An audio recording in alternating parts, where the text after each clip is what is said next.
Et si on se disait qu'une simple paire de lunettes, ça cachait en fait une histoire assez fascinante. Une histoire d'innovation, de style et même d'écologie. Aujourd'hui, on plonge dans le parcours d'une paire de lunettes, depuis la toute première idée jusqu'à l'objet fini. Alors oui, bien sûr, la première fonction des lunettes, c'est de corriger la vue, évidemment. Mais c'est aussi souvent la première chose qu'on remarque sur un visage. C'est devenu bien plus qu'une prothèse, c'est un accessoire qui peut définir une personnalité, c'est vraiment une façon d'affirmer qui on est. Alors justement, c'est cette histoire qu'on va suivre ensemble, pas à pas. On part de cette petite étincelle créative au début, jusqu'à l'objet complexe et très personnel qu'on peut porter tous les jours sur le nez. Allez, c'est parti. Commençons par ce qu'on connaît le mieux, l'impact du style. La façon dont une paire de lunettes peut littéralement changer un visage et être le reflet d'une personnalité. Et c'est là que ça devient super intéressant. Prenez juste un détail, l'épaisseur de la monture, ça peut tout changer. Une monture fine, eh bien ça va avoir tendance à adoucir les traits. À l'inverse, une monture bien épaisse, ça pose un style, ça affirme un caractère. On a par exemple le style qu'on appelle classique. Là, on mise tout sur un design qui est sobre, élégant, bref, intemporel.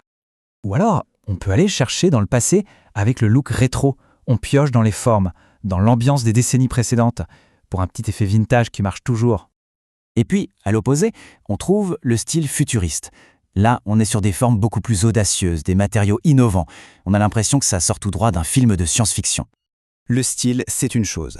Mais il y a un mais, et il est de taille. Si les lunettes sont inconfortables, tout ça, ça ne sert à rien. Et c'est là qu'on entre dans le vrai défi technique de la fabrication. Sophie, qui est conceptrice de lunettes, le résume parfaitement. Chaque visage est unique. L'écartement des yeux, la forme du nez, la largeur du visage, tout est différent d'une personne à l'autre. Le design parfait doit donc être un design sur mesure. C'est ça le secret. Et pour y arriver, les designers deviennent obsédés par les détails. Le poids des matériaux, l'équilibre de la monture pour qu'elle ne glisse pas, s'assurer qu'il n'y ait aucun point de pression désagréable sur le nez ou derrière les oreilles. Chaque millimètre, chaque gramme compte. D'accord, mais concrètement, comment on s'y prend pour résoudre ce véritable casse-tête qui mélange le style personnel et le confort absolu? Eh bien, les designers d'aujourd'hui ont des outils assez puissants. L'idée, c'est de passer du dessin sur papier à l'ordinateur. Pour ça, on utilise ce qu'on appelle la CAO, la conception assistée par ordinateur. Pour faire simple, c'est un peu comme si on sculptait la paire de lunettes en 3D dans un monde virtuel avant même de toucher à la matière. Et là, comme l'explique l'ingénieur Thomas, on entre dans une sorte de boucle. On dessine sur l'ordinateur, on envoie le fichier à une imprimante 3D qui crée un premier prototype, on l'essaye. Tiens, les branches serrent un peu trop? Pas de problème. On retourne sur le modèle 3D, on ajuste de quelques dixièmes de millimètre et hop, on relance une impression. C'est un cycle d'amélioration continue. Mais attendez, il y a une autre question, et pas des moindres aujourd'hui. Créer la paire de lunettes parfaite, oui, mais à quel coût pour l'environnement? Pour bien comprendre, il faut voir qu'il y a deux grandes philosophies. D'un côté, la méthode traditionnelle qu'on appelle soustractive. Imaginez un sculpteur. On part d'un gros bloc de matière et on enlève tout ce qui n'est pas la lunette. De l'autre côté, il y a l'impression 3D qui est additive. Là, on construit la lunette couche par couche en ajoutant uniquement la matière dont on a besoin. Et la différence est énorme. Dans le processus traditionnel, soustractif, le gaspillage est juste ahurissant. On peut perdre jusqu'à 80% de la matière première sous forme de copeaux et de chutes. 80%, c'est colossal.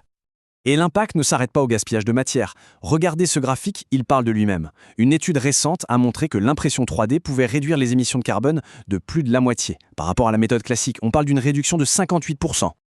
Donc si on met les deux méthodes côte à côte, le bilan est assez clair. Beaucoup moins de gaspillage, beaucoup moins d'émissions de CO2, l'impression 3D semble cocher pas mal de cases. Surtout qu'elle permet aussi de produire localement et donc de réduire drastiquement les transports.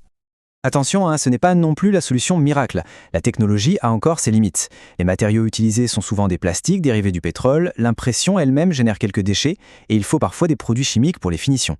Au fond, ce qu'on voit à travers cette histoire de lunettes, c'est bien plus large. C'est comment la technologie peut nous aider à réimaginer les objets les plus simples pour les rendre à la fois plus personnels et en même temps plus respectueux de la planète. Et ça laisse songeur. La question c'est, après les lunettes, quel sera le prochain objet de notre quotidien à être complètement réinventé ?